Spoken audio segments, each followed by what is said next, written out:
왜냐하면 이 계엄 선포가 또 너무 늦어지면 국회의 해제 요구한 심의도 늦어지고 국민들이 주무시기 전에 이걸 알 수가 없기 때문에 계엄 선포는 빨리 내려가서 하고. 죄송합니다. 그 CCTV를 잠시 대통령께서 직접 진술하고 싶으신 부분이 있으시다 해서. 그럴까요? 네. 아까 제가 말씀드린 예. 제가 이제 왜냐하면 이 계엄 선포가 또 너무 늦어지면 국회의 해제 요구한 심의도 늦어지고 국민들이 주무시기 전에 이걸 알 수가 없기 때문에 계엄 선포는 빨리 내려가서 하고 다시 올라올 테니까 여기들 좀 대기하고 있어라. 국무위원들이 대기하고 있습니다. 그래서 제가 대국민 담화 선포를 하고 다시 올라와서 이제 국무위원들하고 또 잠시 얘기를 좀 나누다가 가거든요. 그 상황을 한번 좀, 이것도 제가 며칠 전에 다른 사건에 증언을 하러 갔다가 제가 본 거거든요. 예, 아니 그죠. 22시. 잠시만요. 변호인들은 다 말씀하신 거죠? 네, 그렇습니다. 피고인 최우진 씨 듣겠습니다. 몇 말씀만 간단히 드리겠습니다. 다 아시다시피 국무회의는 대통령의 자문 회의로서 대통령의 의사결정을 지속하지는 않습니다. 12월 3일 그날 계엄 선포 대국민 담화를 한 후에 국회 마당과 국회 담 앞쪽으로 어마어마한 인파가 몰렸습니다. 나중에 아마 국회에서 계엄 해제 결의할 무렵에 조선일보 기사를 보면 한 16,000명 정도 그 밤에 그렇게 모인 것으로 나오는데요. 아마 더 많은 인원이 모이지 않았나 싶습니다. 그런데 반면에 그 전에 국회 경내에 투입된 군은 96명에 나머지 추가로 한 200~300명 정도가 더 하도 인원이 많이 와서 왔습니다마는 민간인과의 충돌을 막기 위해서 차량에 대기하거나 주차장 쪽에 있고 경내에는 아예 들어가질 않았습니다.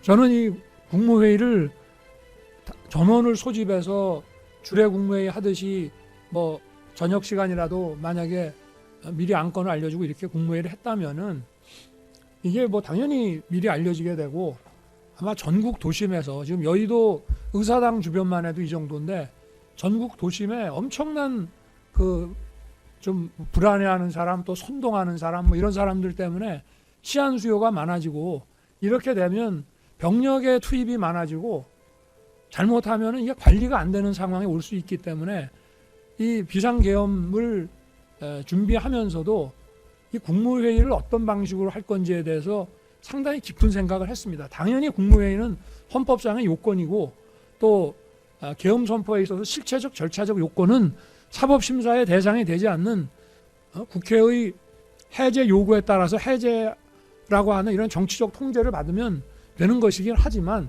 그래도 엄연히 헌법의 요건으로 되어 있기 때문에 최소한 의사정족수 플러스 알파 정도의 국무회의는 당연히 해야 되는데 이걸 얼마나 보안 유지를 하면서 신속하게 할 것인지 그것을 고민을 했고 그게 나타난 그 어떤 실행 결과가 지금 오늘 보시는 바와 같습니다. 그래서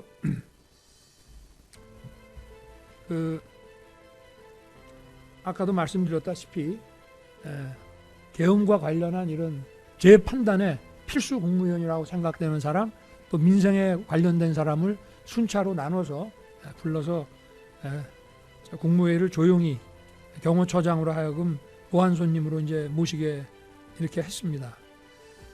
이게 내란 사건하고도 이제 관계가 있다 보니 그 내란 사건의 그 1심 유죄 판결을 보면요. 특검에서는 처음부터 이게 요건에 안 맞는 위법한 계엄이다. 그래서 내란이다. 이런 좀 원래 내란이 되고 국헌문란이 되려고 그러면은 국헌문란은 기본적으로 헌법기관을 폐지, 해산, 전복하거나 사실상 폐지와 다름없는 무력화를 시켜야 되는 게 하나 요건이고 폭동이라고 하는 거는 그런 국헌문란 목적의 그 목적을 달성하는 수단이라는 직접성을 갖는 폭행, 협박 뭐 내지는 이런 폭동이어야 되는 것인데 1심 판결은 특검이 주장하는 그런 것도 다 배척했습니다. 그러니까 대통령이 막강한 군사력을 동원해서 시체 말로 친위 쿠데타를 해서 권력을 강화하고 뭐 장기 독재 같은 거를 구축하려고 한 거다. 그거는 증거가 없다고 배척했습니다. 그러면서 뭐를 가지고 유죄 인정을 했냐면은 여의도 국회의사당 건물을 공세가 안 됐습니다. 그러니까 국민의힘 90명 빼고 210명 중에 190명이 2시간 만에 모여서 2시간 반 만에 해제 요구 결의를 했는데요. 그렇지만 처음부터 국회 건물을 기간도 특정이 안 돼 있지만 상당 기간 봉쇄하려는 의사를 가지고 있었고 그런 목적으로 군이 출동한 거기 때문에 폭동이고 이 내란이 된다. 그래서 이게 그야말로 특검도 지금 여기에 대해서 비판하면서 이제 항소심에서 항소 이유서를 이제 내고 했는데요. 이게 뭐냐면 결국은 막강한 어떤 대규모 병력을 투입한 게 아니라 소수의 병력을 투입해서 이루어진 게 너무 명백하고 또 신속하게 계엄이 해제됐기 때문에 또 군은 국회에서 계엄 해제 요구를 하니까 원래 계엄 상황이 돼야만 군은 움직일 수 있습니다. 그래서 국회가 계엄 해제 요구를 하니까 즉시 군을 철수시킵니다. 제가. 왜냐?